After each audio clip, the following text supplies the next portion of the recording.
চুরি করে গেল শেখ হাসিনার সরকার, কিস্তি দিতে হয় না আমার। গাছ লাগাবেন ডাব গাছ আর আশা করবেন ওইখানে কাঁঠাল গাছ হবে, এটা তো সম্ভব না। ঋণ ক্লাব নিয়ে সংসদে বেশ আলোচনা হয়েছে। এই সংসদও 40 জনের মতো সদস্য রয়েছেন সরকার দলে, যারা আসলে ঋণে জর্জরগ্রস্ত। যদিও এটি ঋণ ক্লাবে বলতে না, স্বরাষ্ট্রমন্ত্রী বলেছেন আসলে ঋণগ্রস্ত। সেই ঋণ ক্লাব একটি বড় সংকট এবং টাকা পাচারের কথাটি আপনি নিজেই বলেছেন। এই সংকটগুলো আসলে সরকার কিভাবে মোকাবেলা করবে? ধন্যবাদ আপনাকে। এটা একটা বড় মাপের সমস্যা। এই সমস্যাটাকে তো সরকারকে মোকাবেলা করতেই হবে, যে কোনো সরকারকে এটা মোকাবেলা করা উচিত। এটা তো সত্য কথা। কি দেশে কি আর লোকের অভাব নাকি? দেশে কি আকাল পড়ছে যে সব ঋণগ্রস্ত লোকজনকে এনেই আপনার তাদেরকে উদ্ধার করতে? নট দ্যাট, তাই না? লট অফ পিপুল যারা ঋণগ্রস্ত না, যারা ধার করে চলে না, আছে নাকি? আছে তো। তো সুতরাং তাদেরকে আবার যেসব ঋণগ্রস্ত লোকজন, ওই ভাষায় ঋণগ্রস্ত লোকজন অথবা ঋণ খেলাপি লোকজনকে এনেই যে আপনার ওইটাকে ভরতে হবে, ফিল আপ করতে হবে, নট দ্যাট। তো আনফর্চুনেটলি ইট হ্যাপেন্ড। এটা বাংলাদেশের বড় লোকরা এই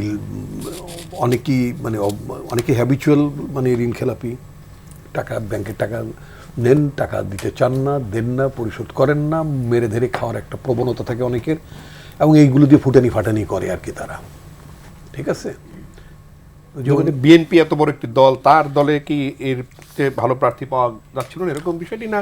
রাজনৈতিক উদ্দেশ্যটাই ভিন্ন ছিল। বিষয়টা হচ্ছে কি, আমাদের দেশের নির্বাচনী ব্যবস্থার মনোনয়ন ব্যবস্থা বা নির্বাচনী ব্যবস্থার যে ঘাটতি বা ত্রুটি যেটা বলেন, হঠাৎ করে ধরেন একটা নির্বাচনী তারিখ ঘোষণা হয়, একজন প্রার্থীর দলীয় একজন প্রার্থীর প্রার্থিতা সম্পর্কে যাচাই বাছাই করার জন্য এটা এন্টায়ার রেসপন্সিবিলিটিসটা আমরা এখন যেটা করি সেটা হলো নির্বাচন কমিশনের কাঁধে ছেড়ে দিই। তারপরে তারা যাচাই বাছাই করেন, তারপরে কখনো বাতিল করেন, কোনোটা কোর্টে যায়, আবার হাইকোর্ট থেকে রায় ঠাই নিয়ে চলে আসে।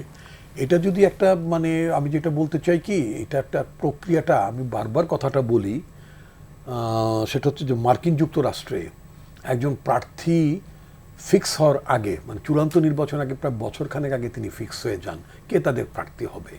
তো ফলে যেটা হয় কি, একটা প্রার্থীর যাবতীয় বিষয়গুলো দল পর্যালোচনা করতে পারে, তারপরে সে অনুযায়ী সিদ্ধান্ত নিতে পারে, এবং দলের যারা রেজিস্টার্ড ভোটার, দলের সোজা কথা দলের রেজিস্টার্ড মেম্বার্স, তারা যদি আপনার পার্টির প্রার্থীকে নির্বাচিত করে নিয়ে আসেন, যেটা মার্কিন যুক্তরাষ্ট্রে যেটা আপনার প্রাইমারি ইলেকশন হয়, আমার কাছে এই পর্যন্ত সবচেয়ে বেস্ট পদ্ধতি ওটাই মনে হয়েছে। তাতে একটা অ্যাকাউন্টেবিলিটি থাকে, দলের তৃণমূল পর্যায়ের নেতাকর্মীদের একটা সে থাকে, তাদের প্রার্থী কে হবেন তারা ভালো মন্দ বেছে নিতে পারেন। দায়িত্বটা আপনি যদি এর ফাঁক ফোকর দিয়েও যদি চলে আসতো কেউ এরকম কোনো ঋণগ্রস্ত, কথার কথা কোট আন কোট, তাহলে আপনি স্থানীয় নেতাকর্মীদের উপর দায় চাপাতে পারতেন। তাহলে আপনি আজকে যে প্রস্তুতি করলেন, এই প্রস্তুতি করার অবকাশ আপনার থাকতো না।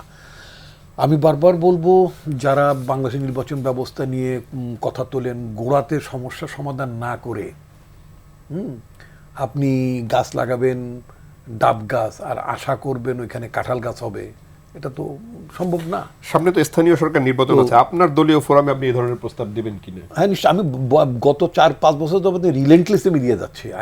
আমি strong advocate for this system, this procedure. আমি পাবলিকলি বলছি, দলীয় ফোরামে সবসময় এইটা হচ্ছে আমার, it is my position straight.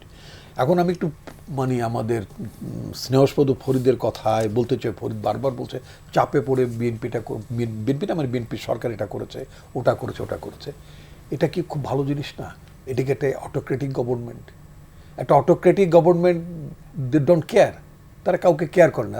তুমি যা বললে তোমার কথা আমার শুনতে হবে কেন? Were you? কারণ আমি তো রাতের ভোটে পাশ করা লোক, আমার তো কারো কথা শোনার দরকার না, আমার তো জনগণের কাছে যেতে হয় না। আওয়ামী লীগ আমলে যে ঘটনাগুলো ঘটেছে, যারা জনগণের কাছে যায় না, তাদের তো কাউকে কেয়ার করার কোনো প্রয়োজন পড়ে না। আর জনগণের চাপকে তো কেয়ার করে না, কেয়ার করে শুধু আইএমএফ এর চাপকে, সেটাই সমস্যা আর কি। কিন্তু জনগণ কিন্তু রাজনৈতিক এই যে আইএমএফ বলেন, ওয়ার্ল্ড ব্যাংক বলেন, দিনের শেষে তো টাকাটা পরিশোধ করতে হয় সরকারকে। আজকে ওই যে বলে, আমি একটা মজার কথা শুনতে, আমাদের দলের একজন সহকর্মী বলেছিলেন, তার কথাটা আমি মাথায় রেখেছি, আবার বললাম। সেটা হচ্ছে যে আপনার চুরির টাকার কিস্তি দিতে হচ্ছে আমাদেরকে। চুরি করে গেল শেখ হাসিনার সরকার, কিস্তি দিতে হয় না আমার নাকি? এই যে প্রতি বছরে আপনার মানে বিলিয়ন বিলিয়ন ডলার আমাকে মানে তথাকথিত ঋণ শোধ করতে হয়। ঋণ আমি তো শোধ করতাম, কিন্তু অর্ধেক ঋণ শোধ করতে হইতো আমাকে, আর বাকি অর্ধেক তো চোরাই টাকার মধ্যে ওই যে বছরে যে মানে 15 থেকে 17 বিলিয়ন ডলার যে মানে পাচার হয়, সেটার দায় আমাদেরকে টানতে হয়।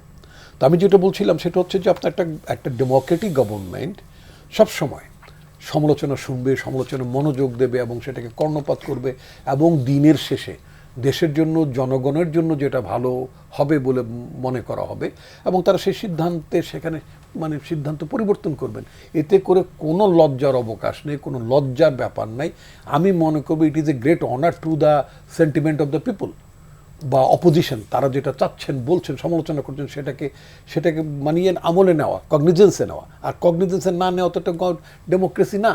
তো সুতরাং আমাদের গভর্নমেন্টটা হচ্ছে একটা ডেমোক্রেটিক গভর্নমেন্ট। তারা অপোজিশনের বক্তব্যকে, তাদের ভাবনাকে, সমালোচনাকে তারা কগনিজেন্সে নেন এবং অ্যাকর্ডিংলি অনেক জায়গায় সেগুলো অ্যাড্রেস করেন।